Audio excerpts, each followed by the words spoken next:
मैं हूं रविभूषण पाठक और आप देख रहे हैं अद्यतन कालक्रम न्यूज।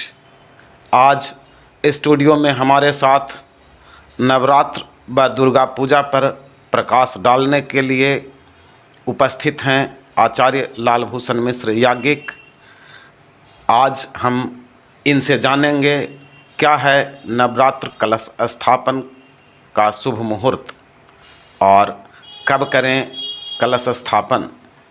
तो लीजिए हम बात कर लेते हैं आचार्य लालभूषण मिश्र याज्ञिक से। मैं आचार्य लालभूषण मिश्र याज्ञिक एवं पौराणिक आपके समक्ष नवरात्र संबंधी बातों को रख रहे हैं। इस नवरात्र का नाम है शारदीय नवरात्र। यह 3 अक्टूबर को गुरुवार पड़ता है। उस दिन सूर्योदय से लेकर 3:30 तक इस साल कलश स्थापन में कोई कठिनाई नहीं। कभी कभी कठिनाई हो जाती है कि चित्रा नक्षत्र आ जाता है जी, तो चित्रा में कलश स्थापन वर्जित है। 3:30 के बाद ही चित्रा नक्षत्र आता है, इसलिए कोई बाधा नहीं।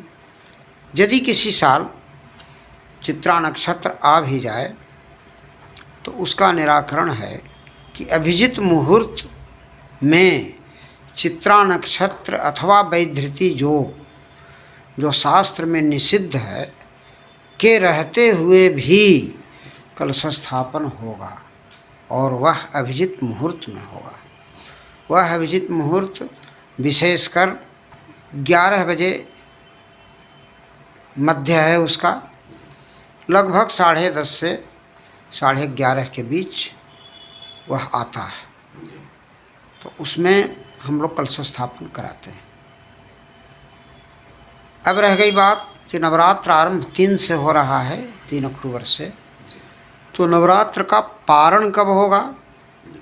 तो नवरात्र का पारण 12 अक्टूबर को सुंदर समय में होगा और वह शनिवार पड़ता है।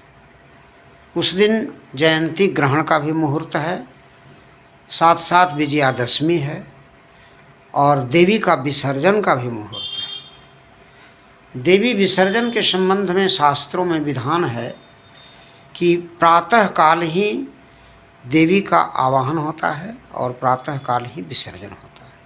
तो कलश स्थापन के दिन प्रातः काल में आवाहन इस वर्ष हो रहा है और विसर्जन 12 तारीख को शनिवार पड़ता है, 10वीं तिथि में हो रहा है। संयोग से श्रवण नक्षत्र भी 10वीं को मिल रहा है। मुख्यतः 10वीं तिथि में विसर्जन हो और श्रवण नक्षत्र भी मिल जाए तो अति उत्तम है, जो इस वर्ष है। संस्कृत में बताया गया है कि श्रवणे न दशम्यांतु प्रणिपत्य विसर्जयेत, तो सब जो मिल रहा है। अब रह गई बात कि जहाँ मूर्तियाँ बैठती हैं वहाँ कुछ विशेष विधान है और वह विधान है कि षष्ठी तिथि को बेल वृक्ष के पास जाकर देवी को निमंत्रण दिया जाता है, जिसको संस्कृत में हम लोग बिल्वाभिमंत्रण कहते हैं। वह उदया षष्ठी में होता है, जो कि इस वर्ष बुधवार को हो रहा है। अंग्रेजी तारीख 9 मतलब 9 अक्टूबर। यह सायंकाल को ही होता है। इसमें समय की अनिवार्यता है, जब होगा तो सायंकाल में होगा। भले ही उस समय सप्तमी तिथि भी आ जाए तो और शोभनीय हो जाता है। दूसरे दिन मतलब सप्तमी तिथि को देवी को निमंत्रण देने के बाद सुबह वहाँ से लाया जाता है पूजा पंडाल में, और वह इस साल हो रहा है गुरुवार को सप्तमी तिथि और उसका समय 7:39 तक है। इस समय में पत्रिका प्रवेशन इसका नाम है। 9 पत्रिकाएं रहती हैं, 9 पत्ते रहते हैं। हर पत्ते में एक एक देवी का नाम आवाहित होता है और पत्रिका प्रवेशन के पहले मिट्टी की मूर्ति से जो महिषासुर मर्दिनी की पूजा होती है वह कार्य नहीं होता है, पत्रिका प्रवेशन के बाद होता है, जो इस साल भी होगा। अब इसमें नियम है कि षष्ठी को भगवती को निमंत्रण दिया गया, सप्तमी को मंडप में लाकर पूजित किया गया, बलिदान हुआ, ये सारे कार्य होते हैं। किंतु इस बार अष्टमी और नवमी एक ही दिन पड़ रहा है, और वह कौन है? तो शुक्रवार, जो कि अंग्रेजी तारीख 11 पड़ता है। आचार्य जी, मैं बीच में रोकना चाहूँगा। दर्शकों का सवाल है कि कलश स्थापन जो है शारदीय नवरात्र 2024 में जो किया जा रहा है, तो उसका क्या विधान है? वस्त्र का क्या पहनना चाहिए और कैसे नियम का पालन करें कलश स्थापन का, इस पे थोड़ा प्रकाश डालें। जहाँ तक वस्त्र धारण का प्रश्न है, देवी की पूजा हो रही है, इसलिए लाल वस्त्र देवी को प्रिय है। और संस्कृत में विधान है कि देवो भूत्वा देवन जजेत, तो देवी लाल वस्त्र धारणी हैं, तो उनका अर्चक जो है, पूजक, वह भी तो लाल वस्त्र ही पहनेगा। अब है कि कलश पर हम देवी को आवाहन करते हैं, फोटो पर तो आवाहन करते ही हैं, कलश पर आवाहन करते हैं। और कलश पर आवाहन करते हैं तो पहला दिन शैलपुत्री नाम से दुर्गा का आवाहन हम करते हैं। इसी प्रकार 9 दिन के नवरात्र में देवी के 9 स्वरूप का हम प्रतिदिन स्वरूप की भावना करके पूजन और उनकी सेवा करते हैं। उसका श्लोक है, प्रथमम शैलपुत्री च द्वितीयम ब्रह्मचारिणी, मतलब द्वितीया तिथि को ब्रह्मचारिणी स्वरूप का, तृतीयम चंद्रघंटेति, चंद्रघंटा के नाम से तृतीया तिथि को, कुष्मांडा के नाम से कुष्मांडेति चतुर्थकम, चतुर्थी तिथि को। तो इसी तरह से शैलपुत्री से आरंभ करके हम बढ़ते हैं, और चौथा दिन चंद्रघंटा के नाम से होता है। फिर इसी तरह से 5वां दिन, 6ठा दिन होते होते अंत में सिद्धिदात्री नाम से 9वां दिन उनका पूजन आदि होता है। जैसा कि अभी आपने बताया कि शारदीय नवरात्र 2024 में सप्तमी और अष्टमी एक ही तिथि को है। अब यहाँ बड़ा सवाल तो हमारे पूजक होंगे उनके सामने आएगा। एक विधान पट खोलने का होता है, दूसरा निशा पूजा। तो ये सप्तमी और अष्टमी का ये दोनों विधान एक ही दिन कैसे करें, इसका क्या समय होगा, क्या नियम होगा, ये हमारे दर्शकों को बताएं। बहुत सुंदर बात है। बात ऐसी है कि मैं तो पहले कह चुका था कि देवी की सारी क्रियाएं सूर्योदय कालीन तिथि में होती हैं।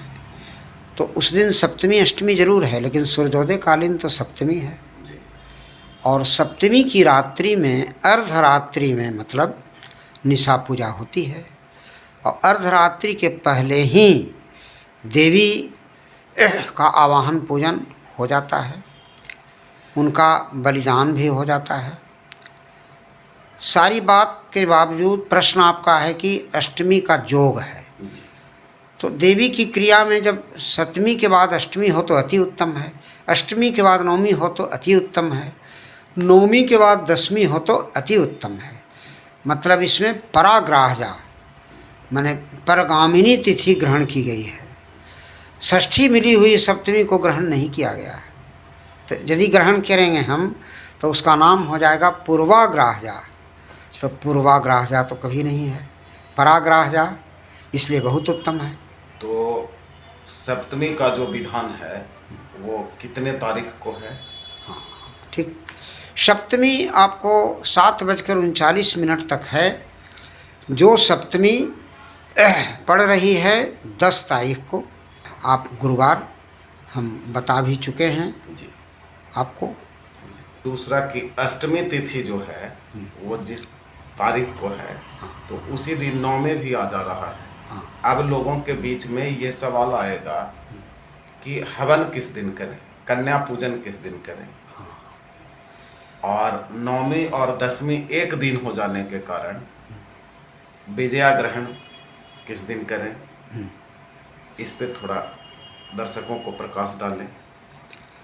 बात ऐसी है कि अष्टमी के दिन नवमी जब होती है तो बड़ा अच्छा रहता है कि महाअष्टमी व्रत का फल भी उनको उसी दिन मिल रहा है और महानवमी व्रत का भी फल मिल रहा है। तो एक दिन के व्रत में 2 व्रत का लाभ मिल रहा है।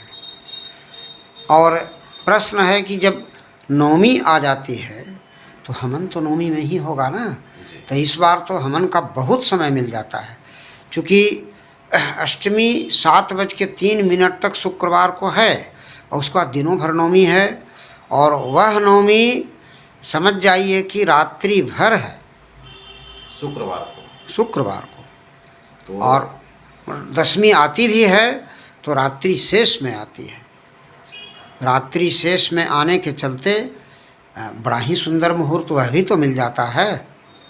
जो लोग नवरात्र में के व्रत में होते हैं वो पारण का क्या विधान करें, व्रत का पूर्णाहुति कैसे करें। 12 अक्टूबर को दसवीं तिथि का प्रवेश हो जाता है और 9 रात जगने का या फलाहार पूर्वक रहने का भी समय 9 मिल जा रहा है। और नवरात्र समाप्ति के बाद ही न विसर्जन होगा, तो विसर्जन का समय भी 12 तारीख को मतलब शनिवार को मिल रहा है। प्रातः काल में ही श्रवण नक्षत्र के रहते हुए मिल रहा है।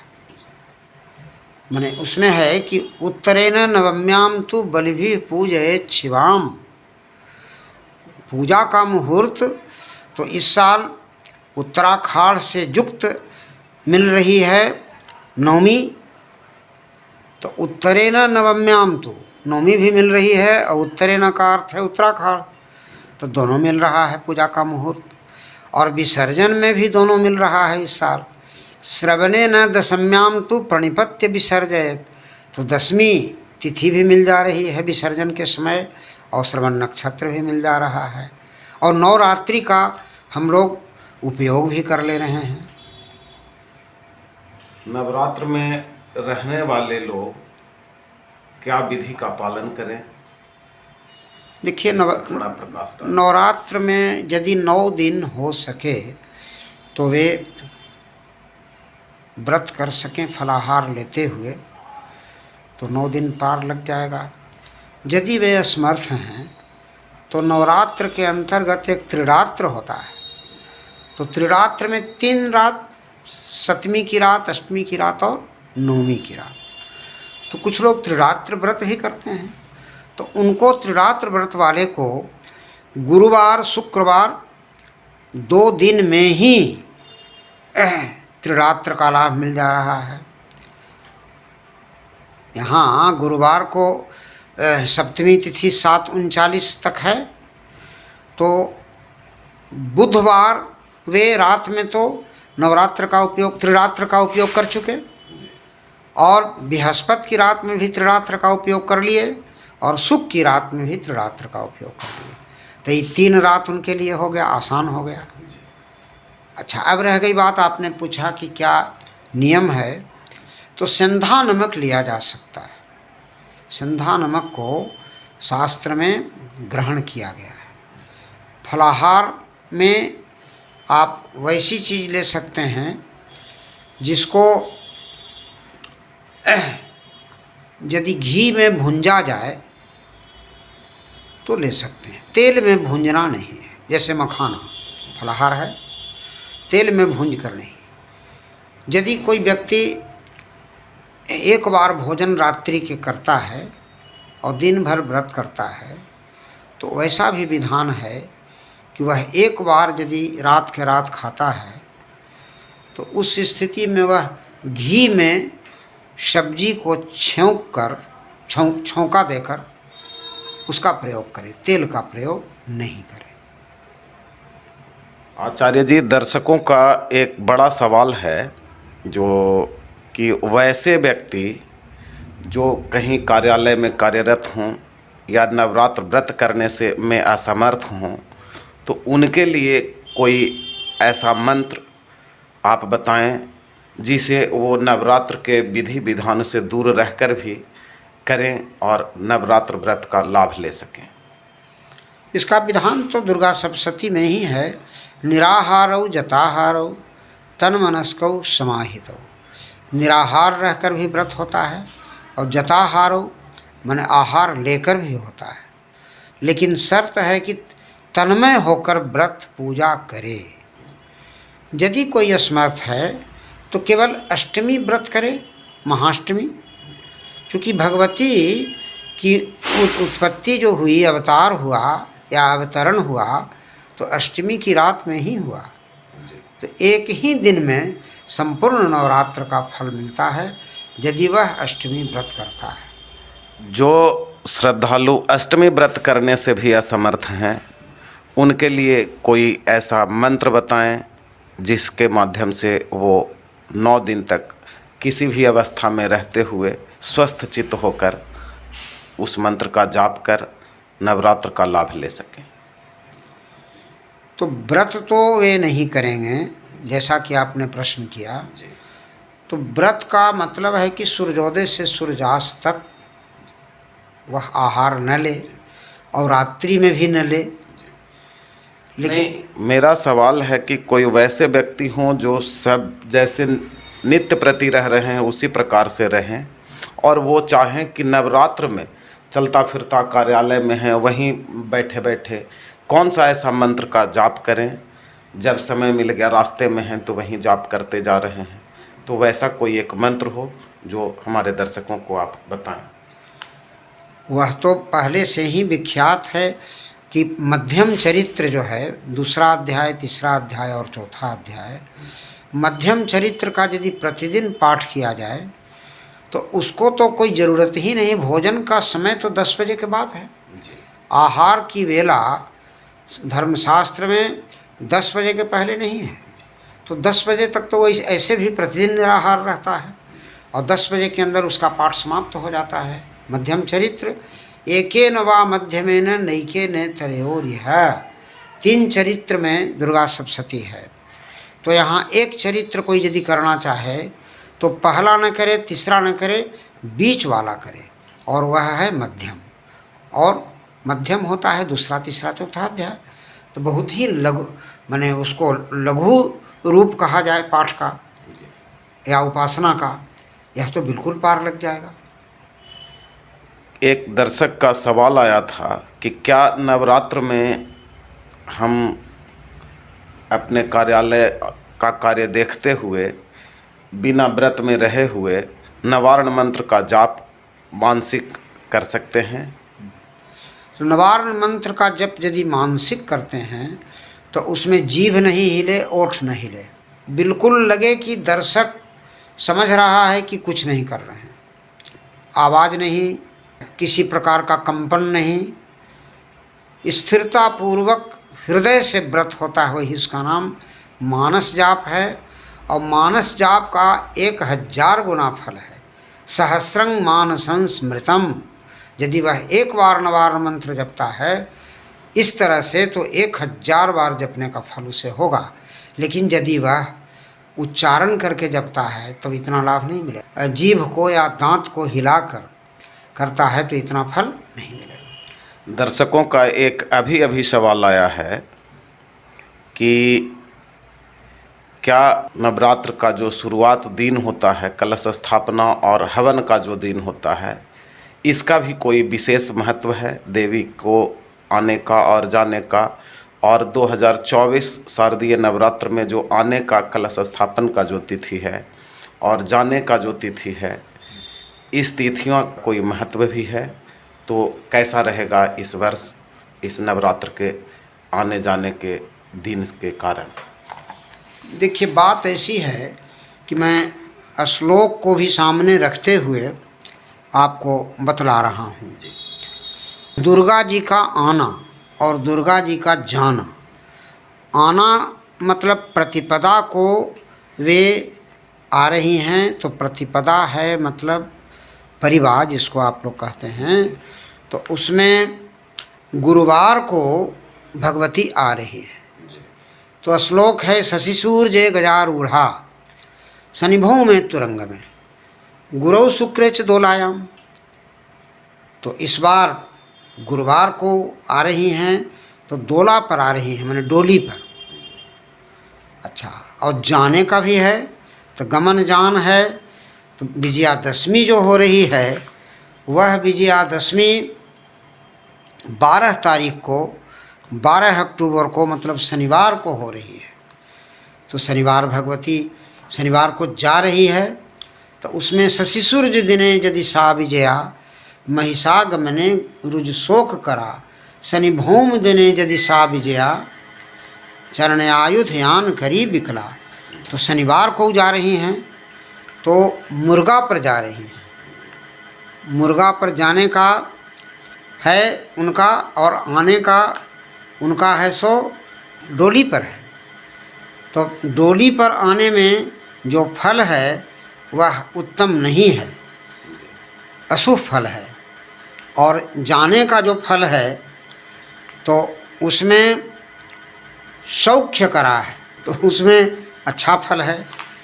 दोनों मिलाकर सामान्य। इस नवरात्र के लिए आप दर्शकों को कोई संदेश देना चाहेंगे? हाँ, एक संदेश में दर्शकों मैंने वैसे दर्शकों को देना चाहते हैं जो कर्मकांडी हैं और जो लोग दुर्गा भक्त हैं, दोनों को। कई जगह लिखा हुआ मिल जाता है कि मूले सरस्वत्या वाहनम। लोग समझते हैं कि सरस्वती का आवाहन मूल नक्षत्र में। यहाँ तो दुर्गा पूजा है, देवी की पूजा है, हर जगह दुर्गा और देवी की आराधना है। यहाँ सरस्वती शब्द कैसे आ गया? तो मैं उसका उत्तर दे रहा हूँ कि यह जो सरस्वती आवाहन और विसर्जन है वह है क्या कि सप्तमी तिथि को मूल नक्षत्र आता है। तो जितने भी विद्या प्रेमी लोग हैं अपने पुस्तकों को साफ सुथरा करते हैं और उसकी पूजा करते हैं। सोई हुई सरस्वती जो पुस्तकों में सोई हुई है उसको वे आवाहन करके जगाते हैं और 3 दिनों में उनका पूजन संपन्न करके और उनको विदा करते हैं। तो श्रवण नक्षत्र में विदाई और मूल नक्षत्र में आवाहन, इस सरस्वती से संबंधित है, दुर्गा से संबंधित नहीं है। दुर्गा से संबंधित जो बात है वह है कि सप्तमी तिथि का सूर्योदय कालीन होना नितांत आवश्यक है।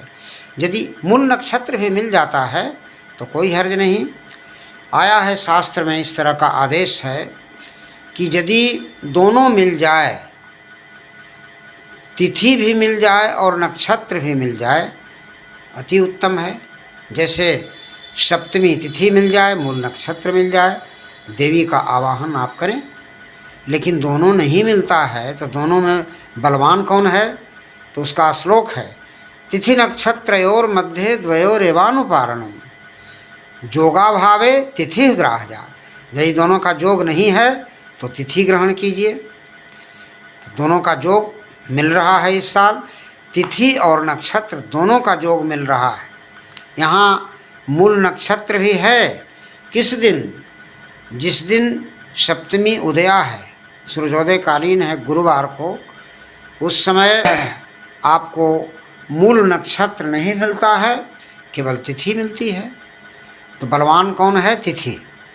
अच्छा, विदाई के समय भी दशमी तिथि मिल रही है, दोनों मिल रहा है, श्रवण और दशमी दोनों जाते समय, इसलिए दोनों का योग है, अति उत्तम है।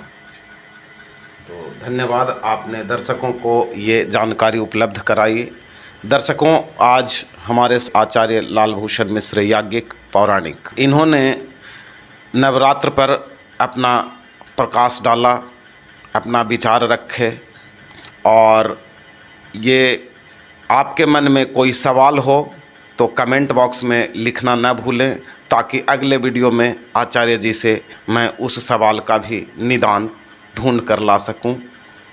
और अगर वीडियो को पहली बार देख रहे हों तो चैनल को सब्सक्राइब करें, लाइक करें और शेयर करें। धन्यवाद।